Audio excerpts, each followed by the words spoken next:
Sir చూస్తే రాజమౌళి గారి మీద ఒక విమర్శలు అనుకోవచ్చా లేకపోతే ఇది ఒక టార్గెట్ అనుకోవచ్చో తెలియదండి. తన ఫ్రెండే 30 years నుంచి కలిసి ఉన్న వ్యక్తి ఒక సెల్ఫీ వీడియో అయితే రిలీజ్ చేశారండి. రాజమౌళి నన్ను ఎంతో టార్చర్ పెట్టారని. దీని మీద మీ అభిప్రాయం ఏంటి సార్? ఇప్పుడు నేను ఒక మాట అంట, ఆయన మాటల్లో బేస్లెస్. ఫస్ట్ ఆయన మాటల్లో నిజం లేదు. ఒకటి 34 సంవత్సరాల క్రితం అంట లవ్ స్టోరీ అంట.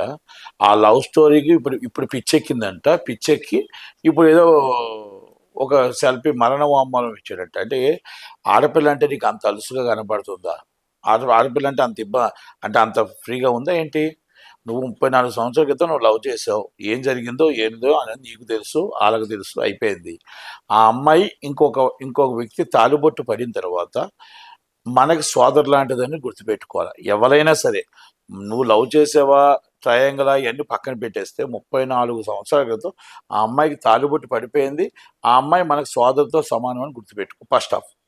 నెంబర్ 2, 34 సంవత్సరాలు అంటే ఈ పాటికి ఆమెకు పిల్లలు పుట్టారు. ఆటోమేటిక్గా మనవలు కూడా వచ్చి వయసు automatic is close in 55 years అవుతుంది మీరు చెప్పిన దాని ప్రకారం.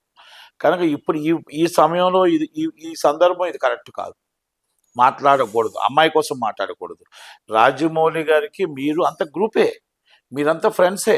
మీ మొత్తం టోటల్గా మీరు ఇంటర్నల్గా ఏదో గొడవ జరిగి ఉండొచ్చు, మీ ఇంటర్నల్గా ఏదైనా జరిగి ఉండొచ్చు, ఇంటర్నల్గా మంచి జరిగి ఉండొచ్చు, చెడు జరిగి ఉండొచ్చు. మీరు ఒకవేళ బెదిరిస్తున్నాడు అనుకుంటారు, మీరు కంప్లైంట్ ఇవ్వండి. బెదిరిస్తున్నాడు అనుకున్నప్పుడు మీరు పోలీసు ద్వారా వెళ్ళండి. పోలీసులు పట్టించుకోకపోతే ప్రెస్ మీట్ ద్వారా రండి. కానీ ఆడపిల్లని మొదలు రోడ్డు మీకు లాగొద్దు. ఆడపిల్లని మీరు ఆ రోజు నేను లవ్ చేశా, ముసలోడికి దసరా పండుగ ఇప్పుడు నీకు అవసరమా అది? నువ్వేం చేసావో 34 సంవత్సరాల క్రితం ఎవరు అడిగారు? నేను పబ్లిక్ అడిగిందా, లేకపోతే ఆమె అడిగిందా, ఇంకొకరు అడిగారా? నేను బెదిరిస్తున్నారు అన్నావు, దాని మీద కంప్లైంట్ పెట్టు, తప్పులేదు.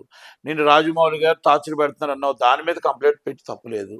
అంతే తప్ప ఒక ఆడపిల్లని మీద మనం నేను ఇలా లవ్ చేశా, నేను అది చేశా, 34 సంవత్సరాలు అంటే 1 సంవత్సరం కాదు, 2 సంవత్సరాలు కాదు, ఆమెకు మ్యారేజ్ అయిపోయి అన్నీ అయిపోయి ఆల్రెడీ పిల్లలు పుట్టి మనవలు కూడా వచ్చేస్తుంటారు కదా. అంటే నా పేరు మనం ఎవరం కూడా దయచేసి ఆమె పేరుని బయట పెట్టొద్దు. ఆమె ఆ పేరు మాట్లాడొద్దు, ఆ పేరు తీయొద్దు. ఎందుకు తీయొద్దు అంటున్నానంటే, ఒక ఆడపిల్ల మనకు మ్యారేజ్ అయిపోయిన తర్వాత ఒక ఇంటి వాళ్ళు అయిపోయిన తర్వాత చెప్పిన వాడికి బుద్ధి లేదు, మనకు ఉండాలి కదా బుద్ధి.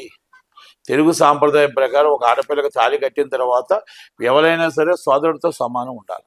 అంతే, అమ్మ సోదరితో సమానం ఉండాలి. అంతే తప్ప ఇలా ఇష్టం వచ్చినట్టు అమ్మాయిని మనం హేళన చేసి మాట్లాడడం అనేది కరెక్ట్ కాదు. రాజమౌళి గారితో నీకు ఏమైనా ఇంటర్నల్గా ఉంటే ఉండొచ్చు తప్ప ఈ విధంగా మాట్లాడకూడదు. ఇంకోటి ఏమంటున్నావు, నేను లవ్ చేశాను, నన్ను ఇలా టార్చర్ పెడుతున్నారు అంటావు. యమ దొంగలో నేను ఎలాగ ఎగ్జిక్యూటివ్ ప్రొడ్యూసర్ చేశారు? మరి నువ్వు వాళ్ళతో పాటు ఎలా నువ్వు కలిసి తిరుగుతున్నావు? 34 సంవత్సరాల క్రితం ముందు నువ్వు లవ్ చేసిన మగాడివి, మరి వాళ్ళతో పాటునే ఉన్నావు కదా, వాళ్ళ బ్యాచ్తోనే ఉన్నావు కదా, వాళ్ళ గ్రూపులతోనే ఉన్నావు కదా.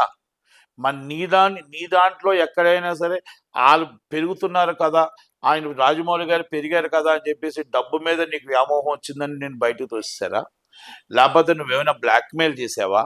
ఇవన్నీ కూడా బయటకు రావాల్సిన విషయాలు ఉన్నాయి. ఆడపిల్లని బయటకు తీయొద్దు. మీ ఇద్దరు బయటకు తీసుకోండి, మాట్లాడుకోండి, ఏవైనా చేసుకోండి.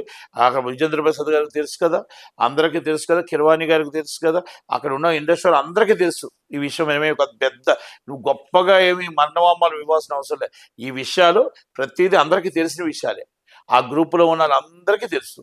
దాన్ని పెద్దగా ఏదో మరణవామూలం అని చెప్పేసి మాట్లాడడం కూడా కరెక్ట్ కాదు. మరణవామూలం అన్నందుకు ఇమ్మీడియట్లీ పోలీసులు ఆమె మీద కేసు రిజిస్టర్ చేయండి, ఇన్వెస్టిగేషన్ చేయండి.